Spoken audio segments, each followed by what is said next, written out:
Once again, I had followed the ego and the flesh to a place which was unholy and self-serving. But this time I could feel my choice being both selfish and unselfish at the same time. It was selfish of me to turn my back on the temple and make love to a woman out of wedlock. But in the same act, I did what I did out of true love, and my spirit and ego both saw that I was with the person to whom I belonged.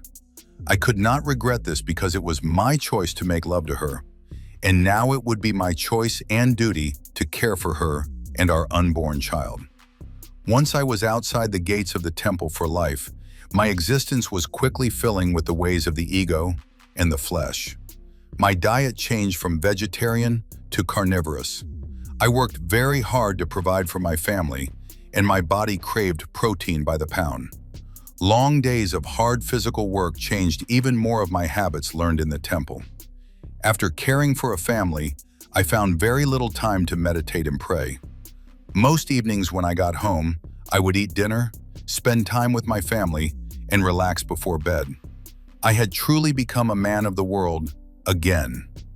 Although I was exiled from the temple, I did lead a very meaningful life. My wife and I had many more children, and I did stay dedicated to her and my family for the rest of that life. We stayed happy and in love, with many more romantic nights in the sand, each just as magical as the first.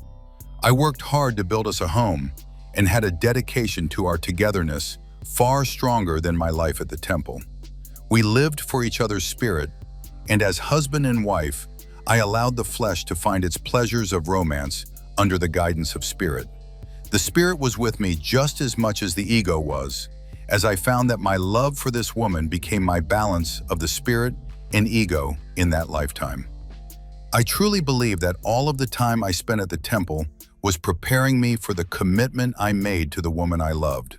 Because in all my other lives before this one, I was always searching for more than the one that I was with, only to be left feeling empty and ashamed. At no point in this lifetime did I ever feel any type of shame for the choices I made. After the first day we met, this woman was, without any doubt, the center of everything I ever wanted in a lover.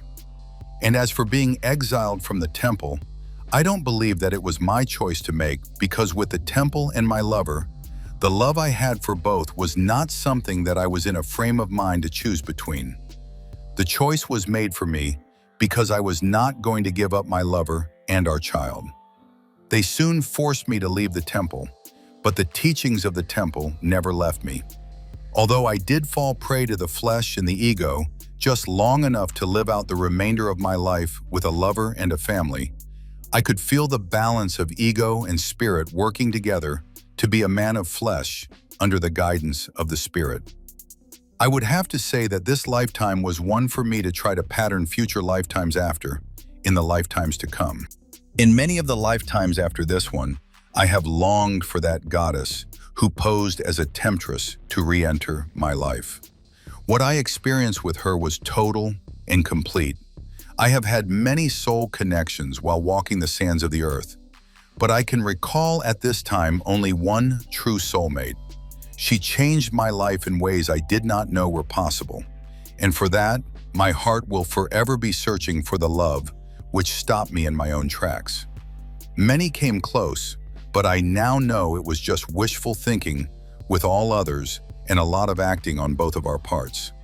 When the truth finally comes, it will take me back to my true origin of all that is pure, where we shall return together in love. Wow, I really enjoyed this video.